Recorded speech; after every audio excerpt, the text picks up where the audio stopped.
if Curtis is ready, we'll call our meeting to order, and Curtis is ready, so we'll call our meeting to order if we could. Are there any additions, deletions, or changes to the agenda that you care to make? And I would like to entertain that we make one change. I would just assume that we skip the closed session, the hearing, or under hearings, it calls for us to go into closed session to discuss information regarding property. I think we need to can do all that in public without going into closed session. I don't see a need for it personally unless somebody else does. Up to this guy here, I would guess. May I, Mr. Mayor? Yeah, sure. Thank you. So, Mr. Mayor, I think the reason for at least providing the council with, or commission, excuse me, with an option to go into closed session would be to discuss some of our options under my legal opinion. I think you're right that the lion's share of the discussion, I think, is proper to take place in open session, and certainly the subject matter as a whole. But I thought there may be a benefit to the commission so that the commission could hear its options, because the options that we have under these cases sort of vary from quite aggressive to much more lenient, and I thought there may be some value to the commission having that information and being able to talk in a more open fashion, being able to give consideration to that outside of an open session where there are other interests at play, so to speak, where members of the public and especially those property owners who own the dilapidated structures will hear the same information and, perhaps aggressively lobby for a more lenient interpretation and application by the commission. So, but there's no requirement to go into closed session. Again, it would just be an option for us to have more of an unvarnished discussion, perhaps, of our options on that issue. I did ask the question about the OMA requires a 2/3 vote of the members in order to go into closed session. Mm-hmm. Yes. We don't have 5 people here tonight. So are we missing 3? Yes. Yes, we are. Okay. So we can't do it if we want to, actually. Yeah. So, yeah. Is that how you understand it? Well, we have 2/3 of the board. 2/3 of the board, members, and yeah. it's a 7-member board? Yeah. Correct. So, So 5's the number. right, and do we have 4? We have 4. We have a majority, but we do not. Yeah, we can run the meeting, but we can't go back. Gotcha. Well, I think that's the answer then, unfortunately. Yeah. And quite frankly, I appreciate the opportunity to discuss things in private, but I think a matter like this, the public should hear all the options that we consider. I think the public has an interest in knowing the options that we have at our disposal, as well as our deliberations and the choices that we do make based on those options. So. Certainly. And I wasn't aware that we would have 3 members unable to attend, and I think you're right, Mr. Mayor, I think that answers the question for us on that one. But we can And here comes. There comes 5. so, okay, so So we just need Roxanne to get caught up on speaker. Yeah. So Roxanne, Mr. Mayor, would you like me to apprise her very briefly? sure. Thank you. As a lawyer, I'm not sure how brief you can be. I said before, it's like we get paid by the word sometimes. That's what I'm afraid of. Yeah, right. So, good morning, Madam Vice Mayor. Good afternoon, excuse me. Yeah, I'm really turned around. Happy Tuesday. Yeah, right. Madam Vice Mayor, we're discussing the prospect of a potential executive session with regard to the dangerous building proceedings. Prior to your joining us today, we were, I think, going to be short because the Open Meetings Act requires a minimum 2/3 roll call vote. So you would be that 5th member potentially. And the mayor, I think, expressed a desire to have everything handled in open session, which is perfectly proper. To say it just in a hopefully succinct way in a couple sentences, I had provided the option to discuss a legal opinion in closed session so that we could have an entirely unvarnished discussion regarding the legal opinion, and that the options that the commission has in terms of enforcing the dangerous building remedies. As I said to the mayor and the rest of the commission, our options with regard to the dangerous building vary from, I would say, quite aggressive to much more lenient, and I thought there was some value, at least potentially, in having a totally unvarnished discussion outside of the presence of those people that have an interest in it and may advocate for one particular resolution. i.e. the property owners. So we're certainly not required to go. We now have the votes necessary if we had a unanimous support for it. As the mayor has stated and we've discussed, we're not required to go into open session. It's perfectly fine if we, closed session, perfectly fine if we stay in open session. But I wanted to provide that option if the commission desired. Thank you, Mr. Mayor. Okay, thank you. So with that, we've got an opportunity to either change the agenda or accept it as presented. So if anybody would like to make a motion one way or the other. It was my idea, but I can't make a motion to the chair, I believe so. So that we can vote on it, I will move that we do not go into closed session. Well, we're accepting the agenda. as- You want to remove that item from the agenda? Yes, that's what we're doing, right? That's what I thought I heard. but- Yes, that's what I'm doing. Okay, so we do have a motion before us? Support. We have support. Any comments or questions? Hearing none. All those in favor say yes. Yes. Any opposed, no. Motion is carried, and we have a revised agenda, let's say. All right. Making through here. Roll call. Are you completed? Yes. We have roll. Thank you. Next up is Pledge of Allegiance. If everyone please rise and join us in the pledge. I pledge allegiance to the flag of the United States of America and to the republic for which it stands, one nation, under God, indivisible, with liberty and justice for all. Okay, thank you very much. Moving down the list here, we could now entertain a motion to approve the minutes of the regular meeting of December 10, 2024. So moved. Support. Have motion support. Are there any comments, questions, changes, additions, deletions? Hearing none, all those in favor please say yes. Yes. Any opposed, no. Motion is carried. Okay, we'll move on down to hearings. We're going to skip the closed session because that was removed. Item number 2 now has become 1, I guess, or stays at 2. I don't know how you're doing that, but we're holding a dangerous building hearing for 1415 Eastward to receive comment and consider the resolution to affirm the hearing officer's order for demolition. Do we adopt these each Yeah. individually? If I I may, think we opened a hearing. This is a hearing, correct? Yeah, we're gonna Yeah. have, Yep, if I may- closed hearing. we're going to be opening a hearing for each of the dangerous building matters. Individually, right? We do this Yes, one sir. at a time. Yeah. Yes, Mr. Mayor.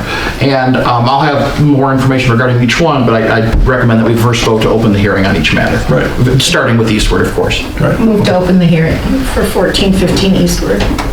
Support. Okay, we have motion support. We have a hearing. All those in favor, say yes. Yes. Yes. Any opposed, no. Motion is carried, and we have a hearing. Are you taking the lead then, Adam? or- Yes, sir, if I may. Thank you, Mr. Mayor. Ladies and gentlemen of the commission, recently, I believe it was last week, I forget, was it Tuesday? Wednesday. The City of Yalma conducted 4 dangerous building hearings. These are conducted under the Housing Law of Michigan, which is Act 167 of 1917. The purpose of these hearings is to address dangerous or dilapidated structures that may exist in any municipality, in which case, in this case, the City of Yalma. We had a hearing officer preside. We also had evidence or testimony, so to speak, be provided by interested witnesses. In our case, for each hearing, Tony Miller, as the Gratiot County Building Inspector, and through contract as the City of Elma Building Inspector, provided testimony and evidence in the form of photographs. Michael Carr, as the city's code enforcement officer, likewise provided testimony through his personal knowledge. The hearings probably lasted about 30 minutes on each hearing, and per hearing. In this case, we're of course just talking about Eastward, but there was evidence presented from our side as to the dangerous conditions that exist with each structure at issue. The respondents, and this would be anyone who has an interest in the property, and in this case, it includes several entities that have a mortgage interest. Each of them had notice of the hearing and had an opportunity to be present. There's a mortgage holder known as Mr. Cooper. They were present through their attorney, who essentially was just there to say that they're going to willingly work with us to get the matter corrected, but he didn't have much more information beyond that. And I believe this was the file where the young woman was represented by her mother, is that correct? So there was, Miss Noel was not present at the hearing, but her mother was. I think she had just given birth to a child and had some health concerns as far as that goes. So with respect to this file in particular, again, the evidence was pretty overwhelming that the structure was in fact a dangerous building and, among many other things, was a risk to human habitation and could not be used for that purpose. The structure is a single-family residence. The purpose of the structure is human habitation, and it could not be used for that purpose and has not been used for that purpose for many years. After consideration of the evidence presented, the hearing officer issued an order that the structure be demolished within 15 days. There are practical limitations on the demolition timeline. One of those is that the order of the hearing officer must be addressed by this commission. So for each of these matters here today, the commission needs to consider the facts at issue, and we have three options. The commission can approve the hearing officer's order, it can reject the hearing officer's order, or it can modify the hearing officer's order.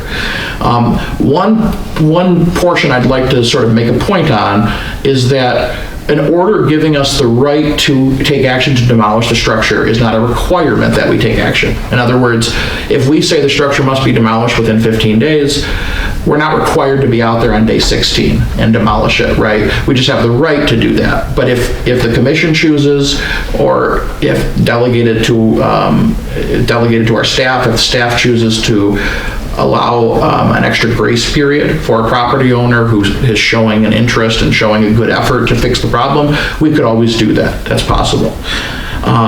Again, in this case, the hearing officer has issued an order that the structure must be demolished in 15 days. And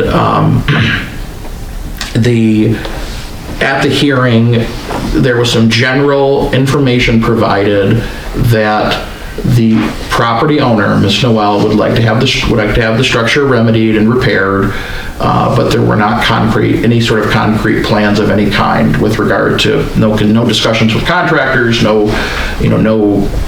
evidence presented by way of written agreements with contractors or any kind of estimates or anything like that. So again, very amorphous, sort of just out there in the air. So I'm happy to answer any questions as it relates to this file in particular. But again, ultimately, the commission's options are to approve the hearing officer's order, reject it, or modify it. It would be my recommendation that the commission approve the order and then allow the enforcement division to work with these folks and to determine if any kind of improvements will be made.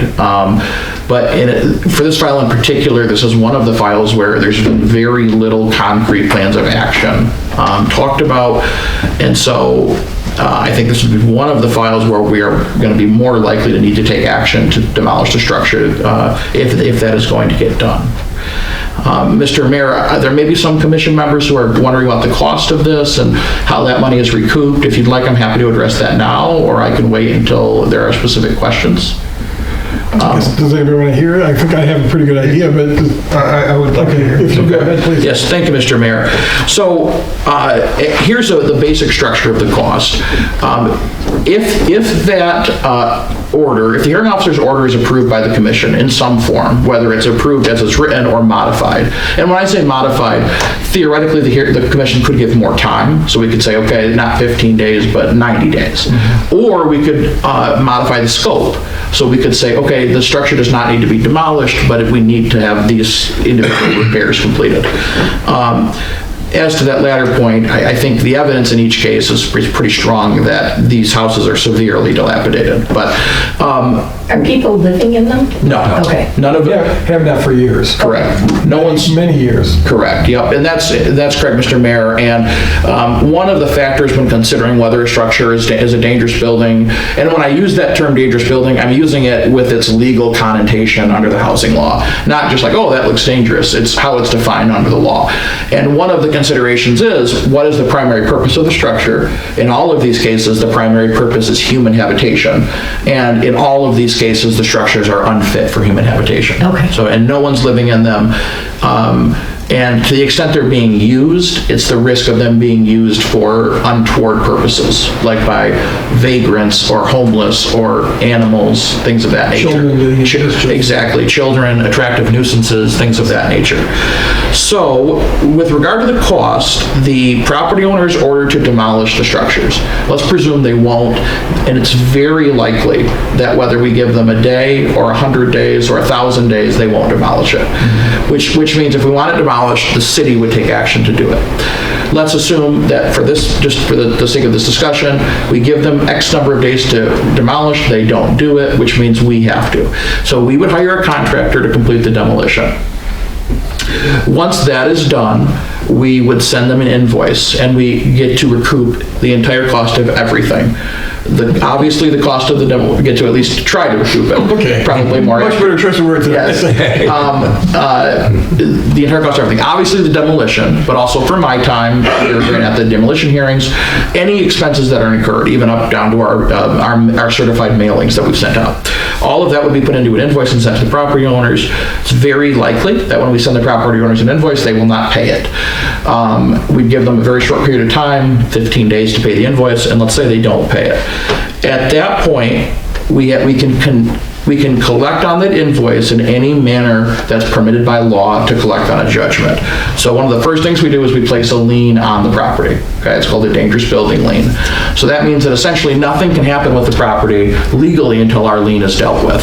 So anytime they sell the property, it'd have to be addressed, anytime they want to refinance, anything like that. The primary two things that could render our lien tenuous would be if a tax foreclosure occurred or if a mortgage foreclosure occurred. Tax foreclosures eliminate everything. And so if the tax foreclosure occurs, our lien's gone. Mortgage foreclosures, under some circumstances, could eliminate our lien, under others it may not. The law explicitly provides that our lien would be subordinate and junior to a pre-existing mortgage. But nonetheless, we do have the ability to record that lien. Additionally, we have the ability to collect it through taxes, where we add it to the cost of taxes. If they do not pay the taxes, we could recoup it through the county, which would reimburse us, just like any other property owner that does not pay. The sort of, I don't think risk is the best word, but the potential downside of that scenario is, let's just say they don't pay their taxes, and then let's say if you don't pay your taxes for 3 years, you lose the property to foreclosure. If that occurs, it's likely that the county will come back to us and what's called charge back that money. So they'll say, we paid you this 2 years ago, but we got stiffed on it, now we're not paid, so we want that money back. So that's our best option to recoup the money. We have other options as well, such as suing the people, or again, collecting in any other manner that you can. But with some of these folks, they have very modest financial means. And if they, our best way to recoup is through the property itself. Some of these folks, they don't have $100, let alone $6,000 to repay us for the cost of demolition. So that's the basic format. I've had pretty good luck in my career getting the money back. I think, demolishing structures like this can be done for, in my experience, a pretty modest amount of money. I've had a couple of dangerous building hearings in my experience where they were like hotel properties, and that was a big difference. That was way, way different ball game, and the cost of that was literally 30, 40 times what the cost of demolishing a house is. So that's the basic overview, though, of how we try to get our money back. Unfortunately, we do have to pay it on the front end because the demolition crews are going to want to be paid. So we pay it, we invoice the property owner, and then if they don't pay, we put a lien on the house, we get it through taxes, we go every way we can, and we sort of just address each one on a case-by-case basis depending on what happens. Okay, does anybody have any questions on the process? And presumably this process is repeated for all 4 of these properties, so Yes, sir. we don't necessarily have to go through this Yes, sir. again. I'd be happy to address specifics of the structures, but the process and the hearing and whatnot, all of that will be the same for all 4 And we properties. were given documentation, I think, on Yes. From either you or Dave, an approximate cost to demolish a house like that? I don't know, anybody? You haven't got any bids yet. Yeah, but I'm just, Dave might have an idea about what it would be. Unless, I'm Dave Ringel, Public Services Director. Unless Adam has more relevant knowledge than I do, I'm gonna guess anywhere in the ballpark of accurately $6,000 to $8,000 potentially, without knowing any more about the property for the average residential house. Do we know anything about asbestos or the presence of asbestos in I any know of these? nothing about these Okay, particular locations. so there could be, which would, yeah, okay. Yeah. Which would kick it up. If I may, and I thank you, Commissioner Allman, I think that's a great question. I think Dave's approximation is excellent. I think the last one that I completed was in a township in Saginaw County, and it was in the high fives, low sixes. And so I think 6 to 8 is a very good estimate. And every case is different, but if someone just asked me how much is it to demolish a dangerous structure, I would say, 5 to 8, 6 to 8. I think that's a reasonable approximation. Just to give you some perspective, the hotel property I was referencing earlier, we received estimates from $400,000 to $600,000, so it was a way different ballpark. But 5 to 8, 6 to 8, I think is a fair estimate. As to the asbestos, what we'll do is we would do our work environmentally on the front end of that. It matters what landfill you put the refuse in, essentially, and if you have to determine that there's not contamination through asbestos. There is, you have to take it to a different landfill, which is more expensive. And so we do an environmental study on the front end to ascertain that there's not contamination, so that hopefully we can use regular landfill and lower the cost. And that 6,000 to 8,000 would include disposal Yes. of the property and Correct. filling the hole in and all that kind of stuff? Yeah. Yes, sir. Yep, 6,000 to 8,000. Okay. Again, barring something unusual, that's my best estimate for the cost per property, and that gets you to the point where you've got an empty lot. Okay. That, no more structure on it. Okay, great. Okay. Anybody else from the commission have any comments? On the one on 1415, I'm curious as to when the fire was in that building.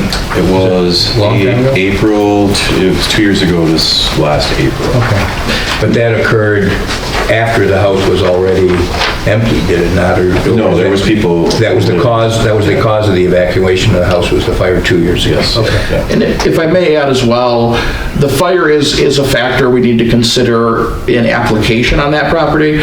It would be my respectful recommendation that not influence our decision in terms of the number of days, but before an actual demolition occurs, we will need to communicate with the property owner and the insurance company, because I believe litigation is ongoing for that property, with both the property owner and the insurance company suing one another. And so that shouldn't hold everything up for very long, but we certainly want to make our intentions known to the parties so that they have a chance to conduct whatever inspections they want of the property. So I would recommend that we just, given that the commission proceed as normal with whatever number of days it's going to provide.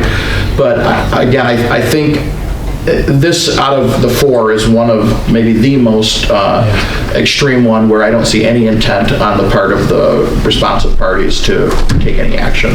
And as I think Eric could attest, the matters were pretty much languished since the house fire, with no one moving with very much deliberate speed. Right.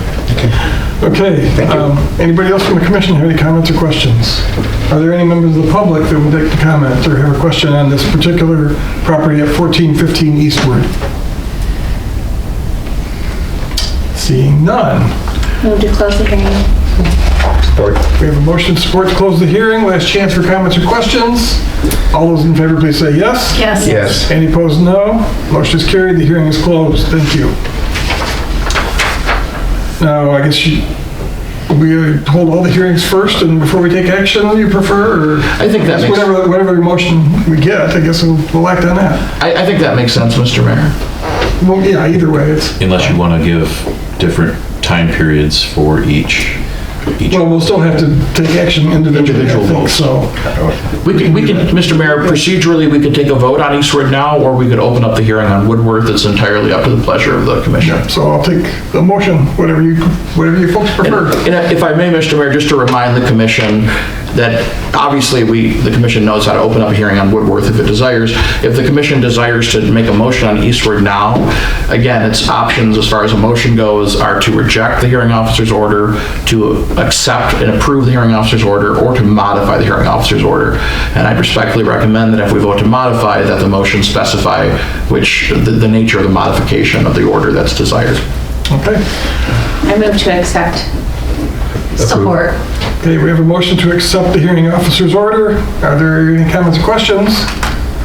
Hearing none, all those in favor, please say yes. Yes. Any opposed, no. The motion's carried. We've accepted the order. Thank you. Thank you. Moving down the line. I'm sorry, I was gonna say move to open the hearing for Oh, 430 Woodward, sorry. Well, let me do my thing. Okay, you do your thing first.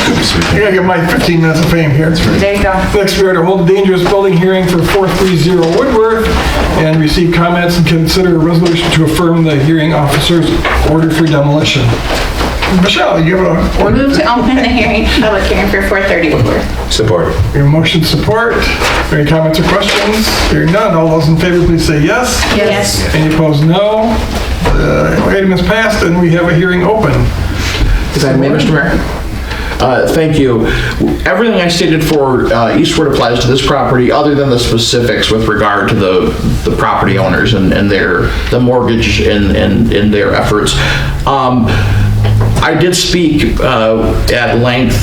This property is currently owned by a husband and wife, Keely Mendez and Marcos Mendez. I spoke at length with Keely at the hearing, on the phone after the hearing, and we corresponded by email today. According to Keely, her husband Marcos is in the building trades, and so he can't do everything at the house, but he desires to do some of the work himself, which in their view makes it more feasible because they don't need to hire out and spend all the money to third parties. This house has a severe problem with the foundation, and that's one of the central issues plaguing it. And that is not something her husband can tackle himself. That's something he needs to have a professional provide assistance with. They were supposed to be here today. I got an email from them about 45 minutes or an hour ago advising me that due to some kind of family circumstance that had arisen today that was unforeseen, that they're not going to be able to be present here today. But they did request some more time be provided by the commission, and they advised that they will be consulting with building professionals in the very near future. At the end of the day, Mr. Mayor, it's my respectful recommendation that the commission approve the hearing officer's order because the city through its representatives can always work cooperatively with them, and if they truly show a mode of remedying this problem on their own, obviously that's what we're going to do. We don't want to incur this expense and then try to recoup the money if we don't have to. I'd rather handle it that way, though, for where we still have the option to demolish if we need to, and frankly, we still have incentive for them to hustle. In my experience, many times, and without comment to these folks directly, but many times in these types of cases, if you provided 90 days for the problem to be remedied, many folks do not start working on it diligently until day 88. And so I think it's helpful to keep the pedal to the metal, so to speak. And we're at least 2 decades beyond 88 days. Yes, exactly. But does anybody have any questions on this particular property? How long has this been empty? It's been decades. Oh, gosh, Has it been? Oh, yeah, literally. The last thing in it was a hair salon on the ground floor. Yeah. And that would have been at least probably 15 to 18 years ago. Oh my gosh, At least. it's funny when I saw this, when I went and looked at it, I said, I don't remember that building being boarded up before. They did put a new roof on it this year. They started working on it. They did put a new roof on it, and they also purchased some materials that will be used, ostensibly if the foundation is ever repaired. So these folks have shown more good faith, I think, than many of the others. But again, as the mayor and the city manager have stated, this matter has languished for many, many years. And the foundation is, like the attorneys mentioned, is the issue. And the collapse of that piece of the foundation happened, oh gosh, it was Larry Weimer was the building official at the time, so that would have been 2016, somewhere in there. So the things don't get better with long time. Yeah. Mr. Mayor, if I may very quickly, I should have added this as a general statement for all of them, just for the commission's knowledge. There is an appeal period that begins to run once we approve the order, and that's another reason why I would like these orders approved, just so the appeal period starts to run. It's one of the reasons I like a dangerous building proceeding, it's because it forces the other side to have skin in the game, and we're not the ones spending all of the money and, putting forward all of the effort. And so, assuming that all orders are approved today in some form, the respondents will have 21 days to appeal from today. And again, I'd like to get that timeline started, and that goes for every file. So with that, I respectfully recommend that the hearing officer's order be approved. More comments or questions from the board? Okay, hearing none, is there any members of the public who would like to address this particular property at 430 Woodworth? Okay, seeing no one come forward, we entertain a motion to close the hearing. So moved. Support. Motion support, last chance for comments or questions. Hearing none, all those in favor please say yes. Yes. Any opposed, no. Motion is passed and the hearing is closed. Anyone care to make a motion to take action on this item? I move to approve the recommendation. I'll support. Okay, we have a motion to approve the hearing officer's recommendation for demolition at 430 Woodworth. Comments or questions? Hearing none, all those in favor please say yes. Yes. Yes. Any opposed, no. The motion is carried and we have an order for demolition. Thank you. Excuse me, moving to number 4.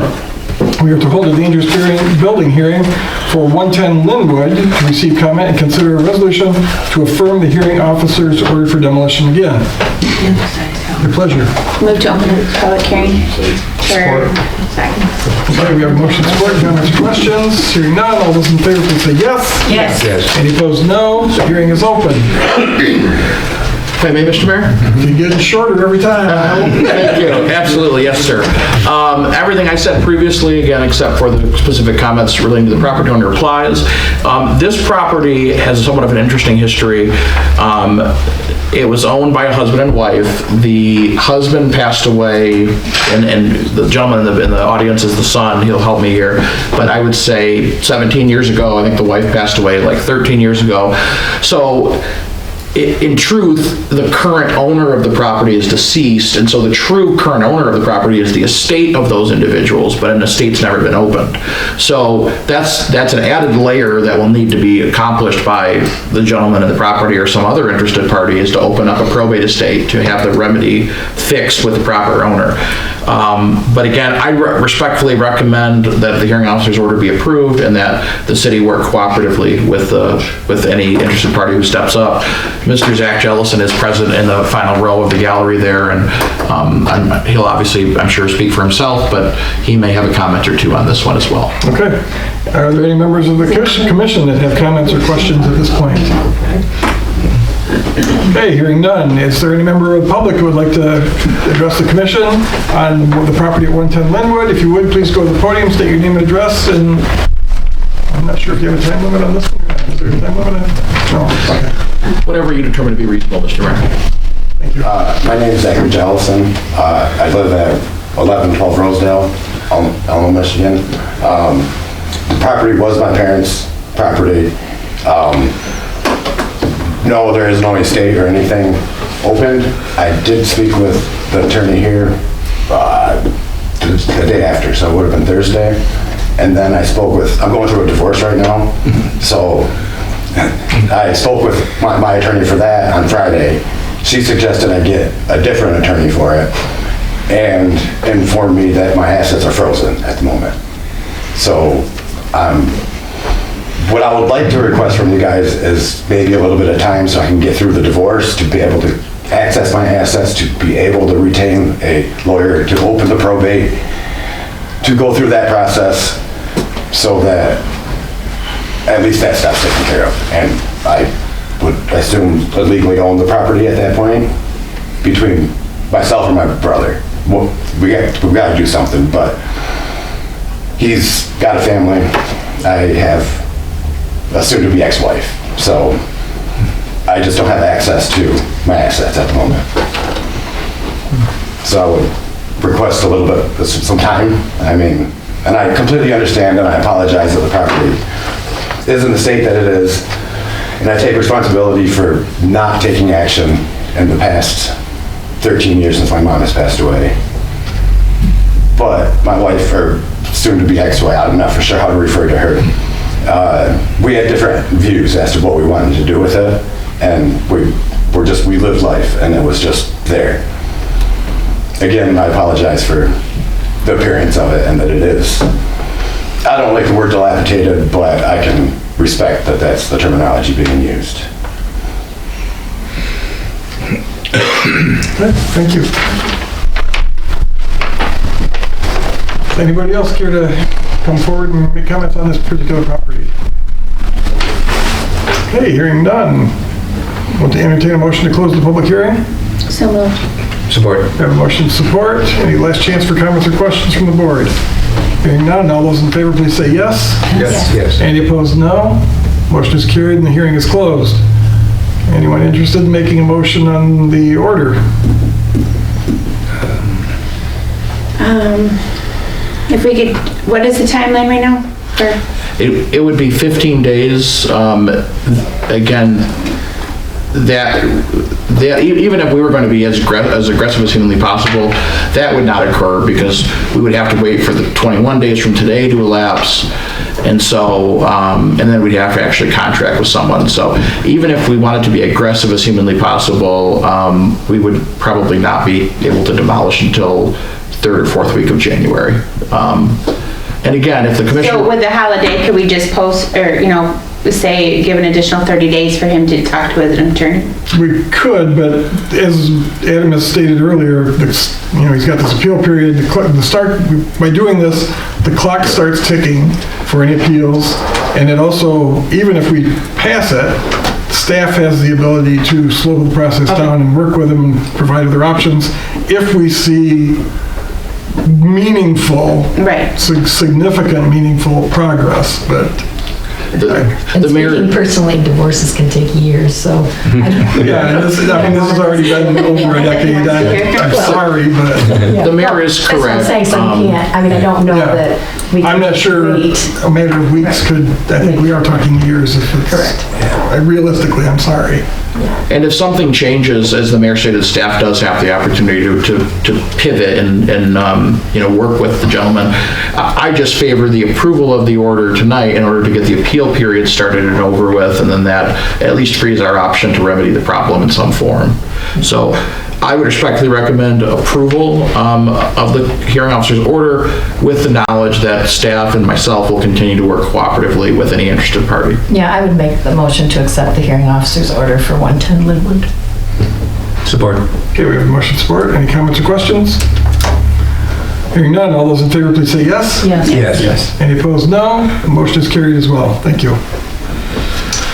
And last but not least, we are to hold a dangerous building hearing for 702 Gratiot to receive comment and consider a resolution to affirm the hearing officer's order for demolition on this property. Support. Motion support, comments, questions? Hearing none, all those in favor, please say yes. Yes. Any opposed, no. Motion is carried and the hearing is open. If I may, Mr. Mayor, just briefly, again, everything I stated applies to this property as well. The only person present at the hearing for dangerous building hearing for this property was the boyfriend slash I'm trying to think how to describe him, retained builder in the building trades of some kind of the owner. So the owner is Jeanette, and her boyfriend, who's also apparently a builder, was present. Apparently Jeanette has some health issues that rendered her unable to be present. Everyone, including the boyfriend, agreed this property needs to be demolished. And I think the owner has some sentimental things tied up into it. She purchased it for her son, who passed away, unfortunately, and so that's rendered it difficult for her, I think, and that was the statement of her boyfriend. But even he agreed that the property should be demolished. So I would respectfully recommend and request the same relief, that we approve the hearing officer's order, and we will continue to work cooperatively with the property owner. Okay, who has the first question? None for me. Okay, hearing none. With that, we'll open up to members of the public. Are there any members of the public that would like to address the commission on the property at 702 Gratiot Street? Please go to the podium, state your name and address, and share your thoughts.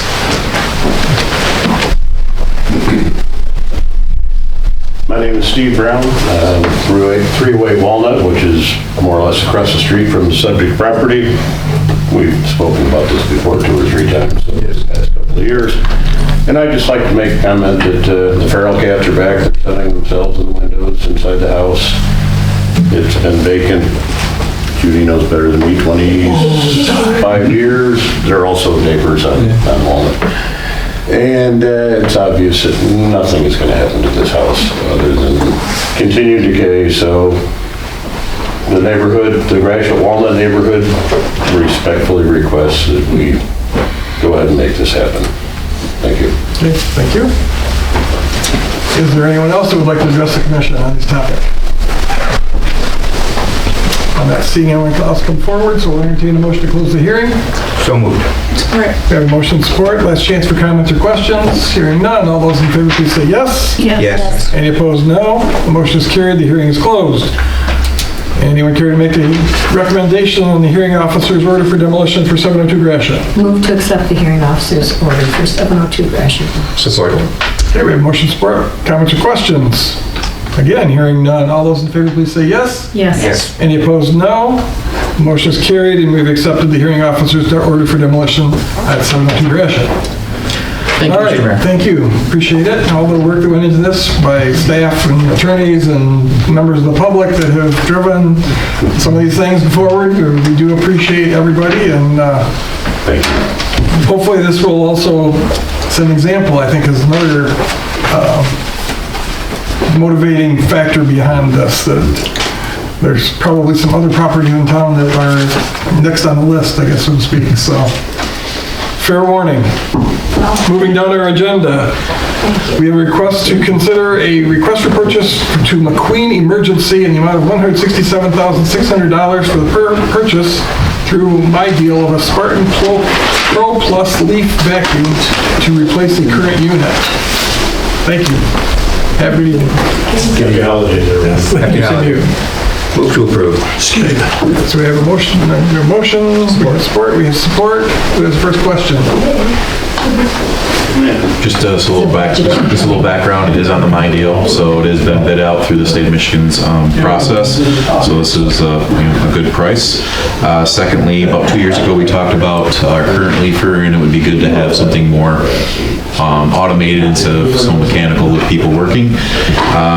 As we mentioned in the newsletter, this will only take 2 individuals to run as opposed to the 4 to 6 that sometimes it takes with people hand raking. So they'll also, not just from that, but also standpoint of workers' comp issues with people hurting their back after raking for 8 hours straight, head leaves sometimes. I would not want The staff is looking very much forward to having this unit for next fall, so we're excited about getting this for next year. Okay, questions? We do have 2 units, don't we? Isn't there two? So replace the old one. I guess first question is, how old is the one we're replacing? What span of these? I'm Dave Ringel, Public Services Director. The units that we have, I started in 2000. They aged before me, so the one that we're replacing right now is easily 25 years old. So that's probably the expected lifespan of a new one. Not to exceed 25, Yes, I would assume. along with maintenance, correct, but yeah, there's turbines and other parts of our disease. And then I guess the other question I had, I've noticed a number of even larger cities that don't use these units, they do more mechanical pickups. Have we done any analysis to see if this is the most efficient and effective way to collect our leaves? What I can speak for is we've not done demos of those units, but we've done demos of this unit. I know our neighbors in St. Louis have them, so the crew went out, at least 2 members of the crew went out for a day with them to use it. With this unit, one person drives the truck because it's on a trailer. The other employee would sit on the trailer. There's a seat on this, and it's all hydraulically controlled, so the sucking hose goes down, picks it up. You can autonomously use it. You also can use it to pick up debris in the gutters. They've used that as well for it. So this is the unit we've demoed, and the employees have looked at, and this is their recommendation for the equipment. Okay, I'm specifically talking more from the management perspective. If we analyze the procedures that we're using, in other areas, I've seen them use more like a giant snowplow, the big things they use to pick up or to move snow in large parking lots, that type of thing, where they kind of push them all down the block and then pick them up with a loader or something else that doesn't require a specialized, basically $200,000 piece of equipment that gets used 3 or 4 weeks a year.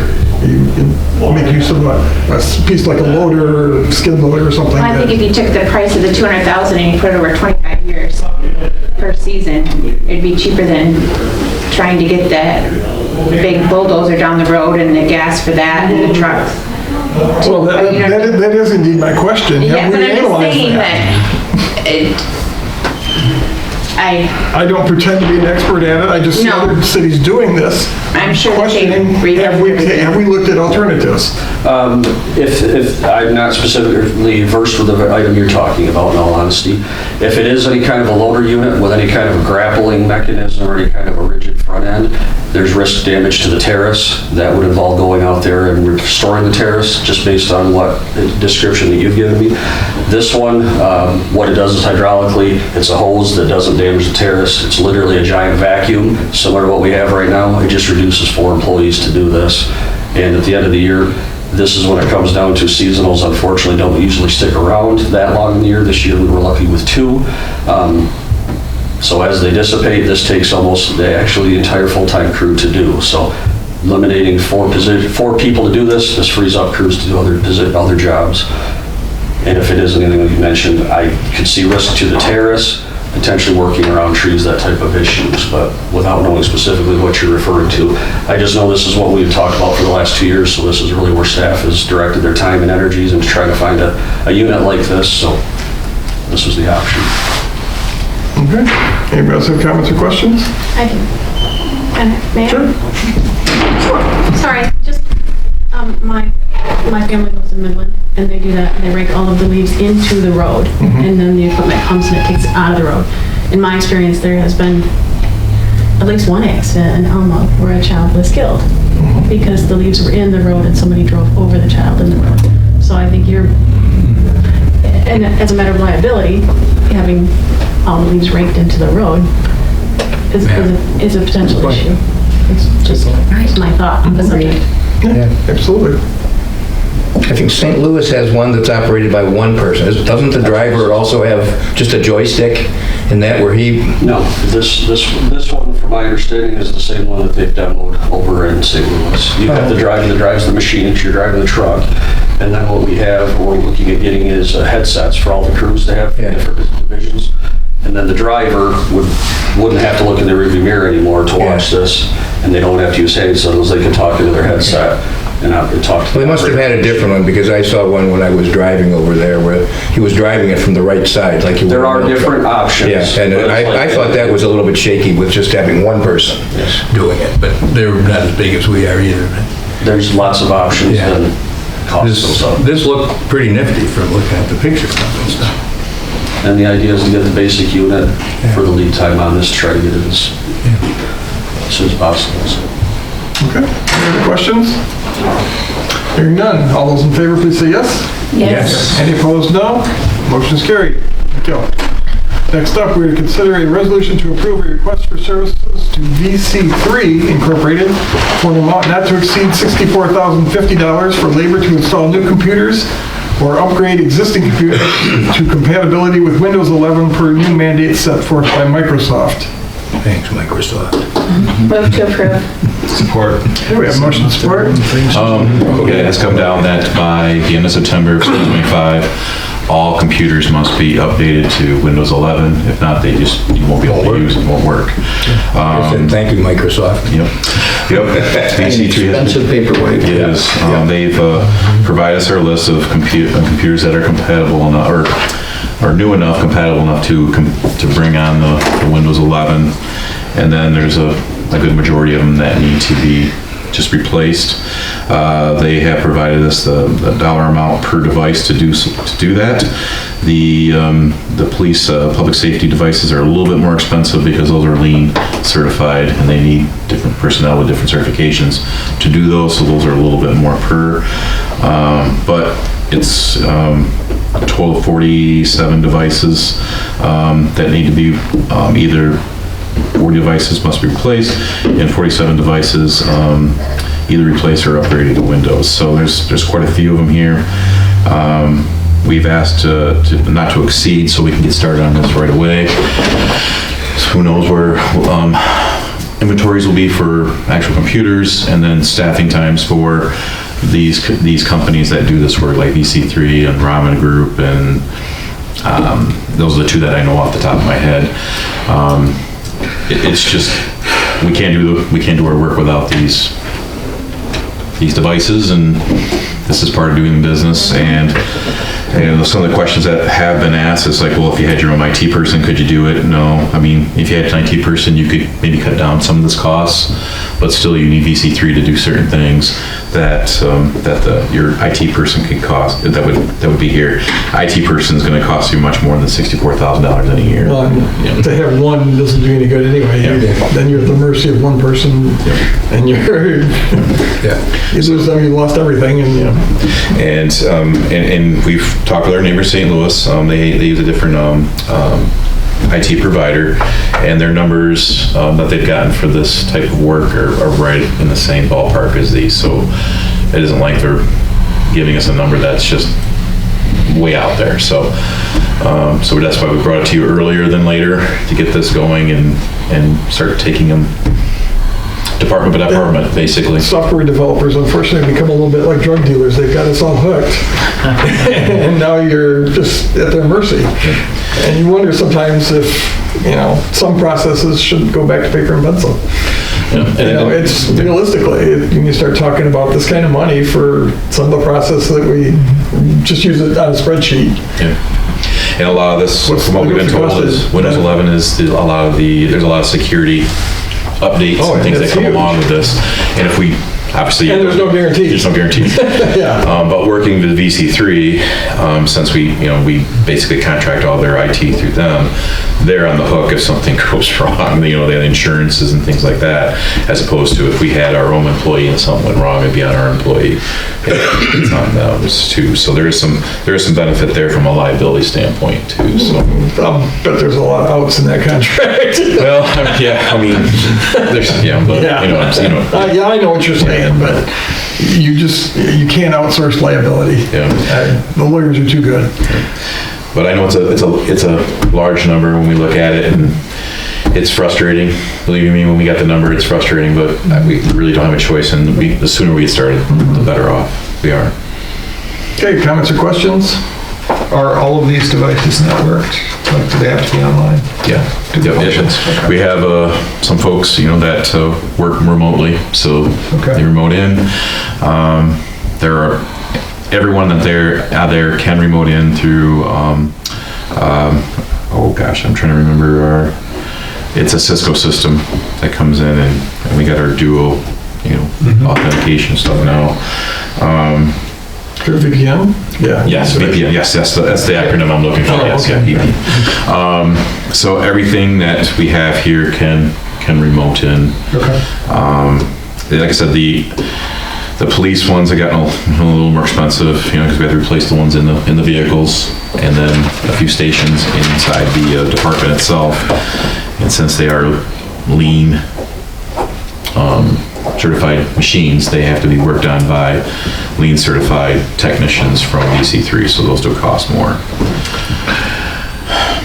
Yeah, just if any of these devices were fully offline, this would be less of a concern, but if they're online, they need the security updates. Yes. Well, and that may be, there's kind of thought that's where you're going, and that may be an option that we need to look at in the future is, do we take some machines offline, and conceivably that could remove the privilege of being able to work remotely, but if you could save thousands of dollars by doing so, it may be worth management looking at that option. So, any other comments or questions at this point? Can I interrupt just something real quick? Sure. This is just for the labor. This is not the computers themselves, and this was not a budgeted item because we did not get this until after the budget was approved. So we will likely, any department that can't absorb it within their current budget will likely come and requesting a budget amendment. Wish them Just as luck. that's up. Thanks for that. Yeah. And if we, it is September of next year, so, our budget year is June, July, so we'll be, talking about this. It's part of the business road. Yeah. That's where we're at. But I just wanted to, we wanted to get this in front of you sooner than later because it's gonna take some time. Yeah, we gotta get in line. Yep, there's only so many technicians out there. Yeah. Okay, anybody else? All those in favor, please say yes. Yes. Yes. Any opposed, no. Motion is carried. Thank you. Moving on to resolutions. We're considering a resolution ratifying investments from the following city funds. Looks like we've got about 759,000 going into two-seaters in the treasury bill, ranging from 3.8% to 4.2%. Your pleasure. Move to approve. Support. Got motion support. Any comments or questions? Hearing none. All those in favor, please say yes. Yes. Any opposed, no. Motion is carried. Thank you.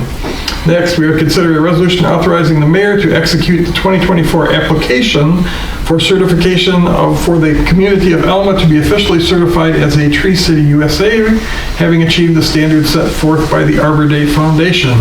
Move to adopt. I love being Tree City USA. Okay, we have a motion and support. Are there any comments or questions? How many years is this?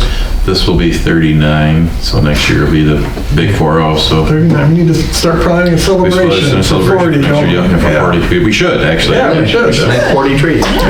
There you go. There you go. Yeah. 40 trees in Roger's yard. In my yard. I think I've got at least 40 in my small lot. Relocate them if you wanted. All right, anybody have comments or questions? Hearing none, all those in favor, please say yes. Yes. Any opposed, no. Motion is carried. Thank you. Ordinances.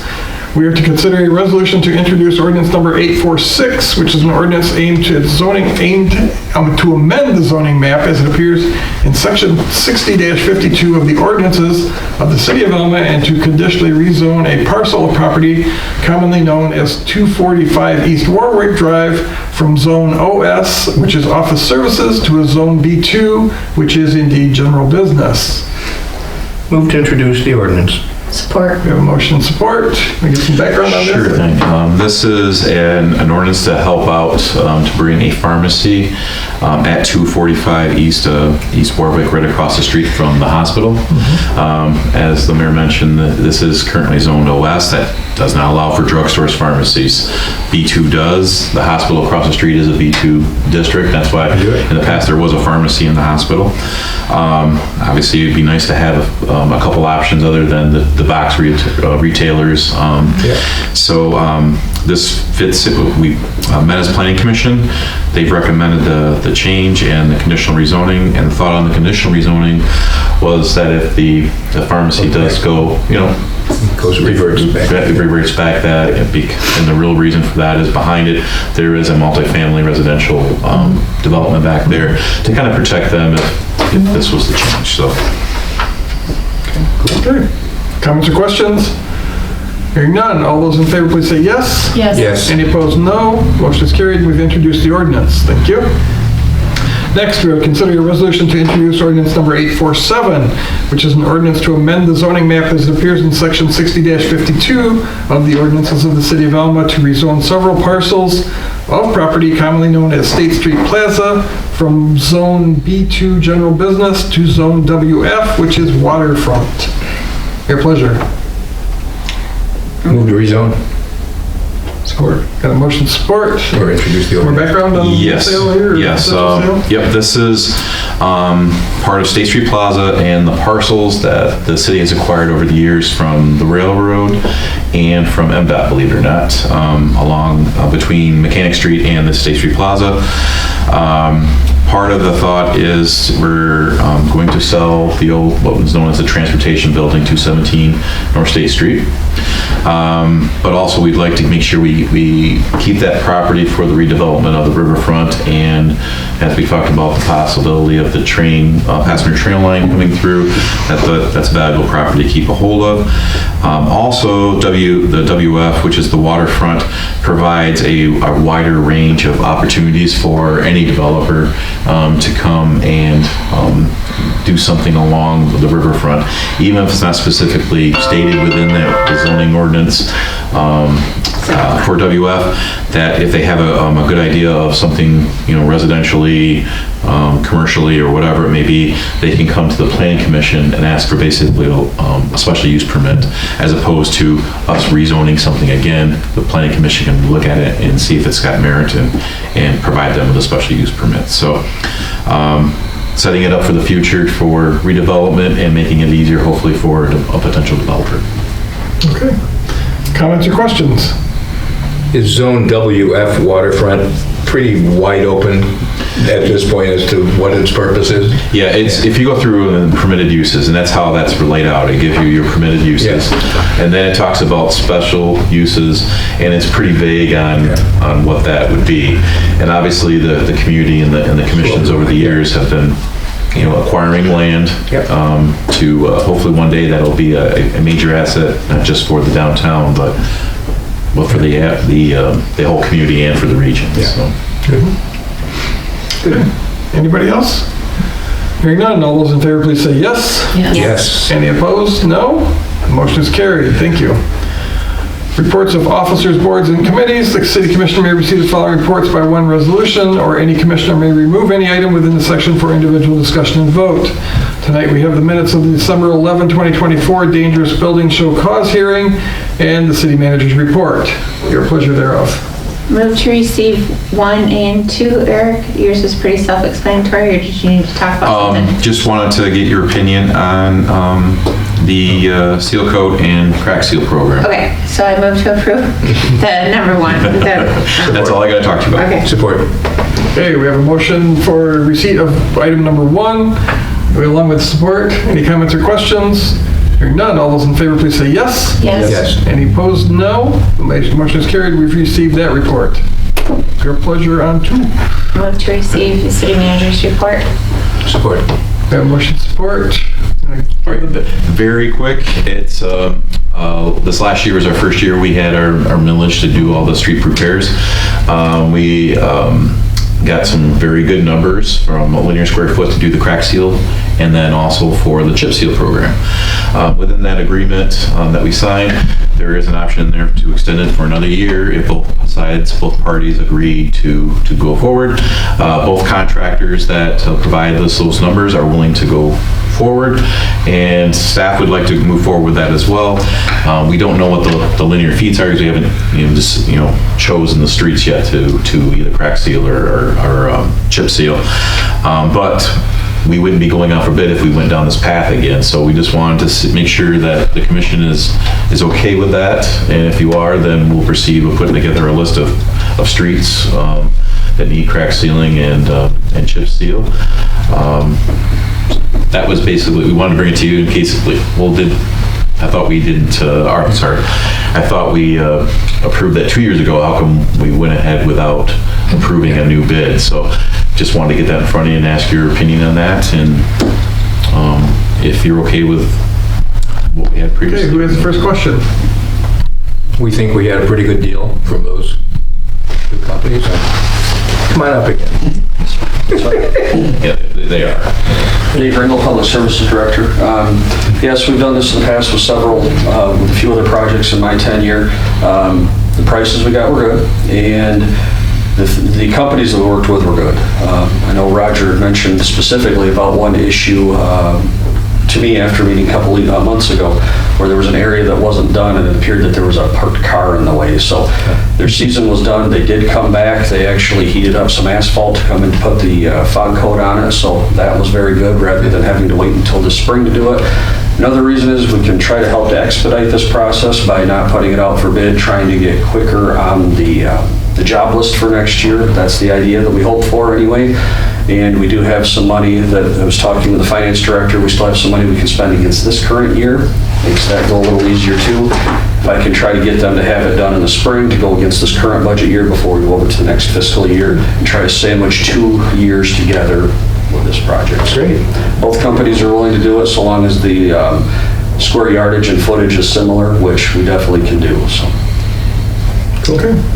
And give you an approximation, it's about 8 miles of street total is what we're looking at. I know you have a system, your Pazer, I think it is, you call it. Yes. Have you done any analysis yet on what we achieved by doing that according to your rating system? How that works? I don't have the data right yet because some of that takes a couple of years to get. What you look at is what's called a deterioration curve of the Pazer ratings. But what we look at, for just to give you a brief example, streets that are 6 or above, we call them candidates for crack seal because they typically have cracks. You want to seal those cracks. In a perfect world, you can get about 3 different rounds of crack sealing out of it before you can do a seal coat. Some of them can't. So you do a crack seal with the idea that maybe next year or within the next year or two, you do a seal coat, which covers the entire street surface, which covers those fine hairline cracks. But if you seal coat, if you crack seal, for example, a 6, Pazer rating, you automatically raise it to a level 8. Level 8, you can extend that deterioration curve potentially, depending on the road, depending on the amount of traffic, that type of thing. You can extend it 3 to 5 years, you may extend it another 10. What you're trying to do is slow down that parabolic curve. Like anything, when your car's brand new, it ages pretty quick. I know that. Well, I would like to know that. If you have a new house, that ages very quickly. So follow my hand, the 10s tend to drop off relatively quick. And then once it gets down to that level 6, 5, 4, it starts to really slow down. And if you notice the streets that everybody calls and says that are junk, 3s or 4s, their Pazer rating can hold at a 3 or a 4, potentially for 5 to 10 years. And then once it gets to a 2, 3, they deteriorate very quickly. So a 2 goes to a 1 very quick, and a 1 goes to, there is no 0, but it goes to no road. Gravel. Pretty quick. So what you're trying to do with road treatments, we've talked about before, with the street replacement program and reconstruction programs, is slowing down that parabolic curve. So you take that 6, you bump it to an 8, and then that raises that curve. And with our road software, we can see that deterioration curve. That's why I can tell you right now, I don't have empirical data to tell you, because I just know that I'm jumping that curve right now, going to an 8. Seal coat streets are candidates that we look at on those. In a perfect world, you look at streets that are 4s and 6s to do that, but we live in a world that's not perfect, so we have roads that are 3s, some are 4s, that you put seal coat on it, just to keep them to be a hard surface. So as we move ahead with some of this village money that we were very fortunate to receive, we can try to bump those curves up, keep our roads 3 to 4s, 5s a lot longer.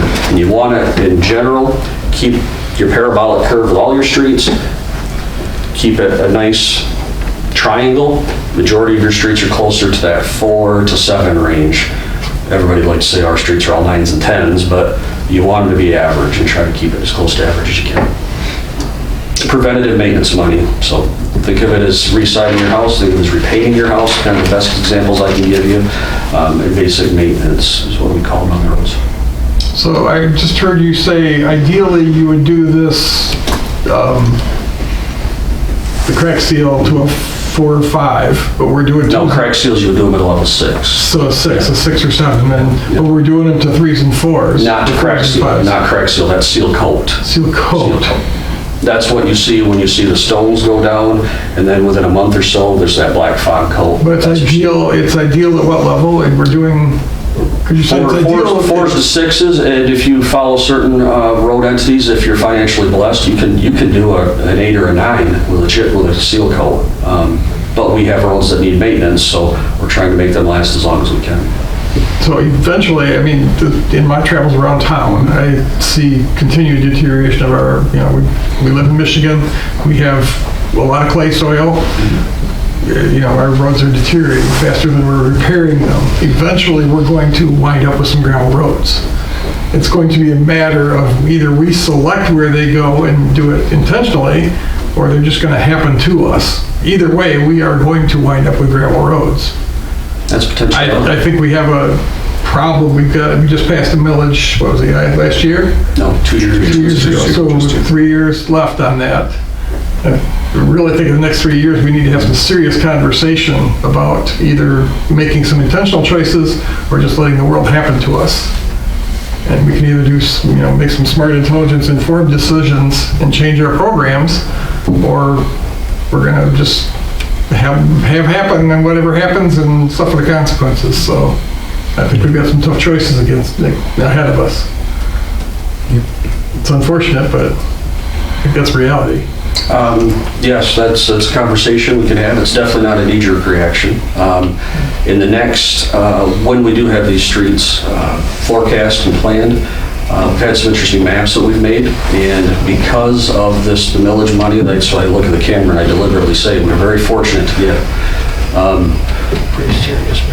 that map that we've looked at, that map over there with what we're showing with the road maintenance is very impressive to see. By the time that we're done doing this next round for next year, this is part of that, the road millage that the voters passed on for reconstruction and maintenance. We have gotten a significant amount of roads done, and this map's going to be very interesting to look at. So within the next commission meeting, I'd like to publish that as a part of the commissioners' packets, to show that online, to show the voters what they are getting, because if this is extended and we do this again next year, I can confidently say 70% right now, based on what I'm seeing in the maps, would be done for as far as either a reconstruction or road maintenance measures that have been done as part of this program. So with what we've done the past few years for maintenance, what this has done this last year, when I mentioned that 8 miles, that's a significant amount of streets for the city of Alma. We have 51 lane miles. So just to put that in context, this is major headway in road maintenance. Now, the mayor's comments to add to those, Michigan's not unique. Follow the national government, affects the United States. Infrastructure is a problem around the United States. So that's where I definitely say the maintenance money and the reconstruction has drastically changed our deterioration curves. So as time shows, those deterioration curves are going to be drastically enhanced. So I'm very thankful and I'm very appreciative to be able to say that. So. Thank you. Anybody else got questions or comments? All right. That's it. Okay. I think we had a motion to accept his report, so all those in favor, please say yes. Yes. Any opposed, no. Motion's carried. We've accepted the report. Next, we are considering a resolution to reappoint Casey Zahner to the Gratiot Area Water Authority Board for a 2-year term, which will expire January 11, 2027. Move to reappoint Casey Zahner. Support. Motion support. Does Casey agree by any chance? Good for her. The clerk has reached out. All right. Thank you, Casey. All those in favor, please say yes. Yes. Any opposed, no. Motion is carried. Thank you. Next up would be appropriations. Is there any interest in paying the bills this evening? Move to approve pay the appropriations. Support. Motion support. Comments or questions on those bills? Hearing nothing. All those in favor, please say yes. Yes. Yes. Any opposed, no. Motion is carried. Bills can be paid. Commissioner comments. Michelle, would you like to lead off tonight? Merry Christmas and Happy New Year. Short and sweet. There you go. That's it. Drew, top that. Yeah, happy holidays. Merry Roxy. Christmas, Happy New Year. Not much to add to that. Okay. Sarah? Anything? Yeah, anything to add? Mr. Mayor, I thank Eric, Mark, and Mike, city staff, for working very diligently during those leaders building hearings. And I share Merry Christmas and Happy New Year. Great to see everyone. Eric? Just a reminder to the commission and the public, since we had back-to-back city commission meetings, we will not have one, and the next one will be January 14th, so it'll be quite a gap between our city commission meetings and We won't even recognize each other. and our organizational meetings. Well, we will have a new face. Yes, we We'll will. all have to be retrained. And our organization meeting at our next meeting as well, so. Okay. That's it. The start time's still the same. Yes. Yeah, unless we change it. But Unless we we'll change the decide that at the organization. With that, Lori didn't make it tonight, but this would have been her last evening, so certainly thanks to Lori. We talked a little bit about it last meeting. And happy holidays for everybody to have safe travels and good experiences over the holidays. So thank you very much. With that, we'll entertain a motion to adjourn. So moved. Got a motion and support. Last chance for comments or questions. Hearing none, all those in favor, please say yes. Yes. Yes. Any opposed, no. Motion's carried. We are adjourned. Thank you very much.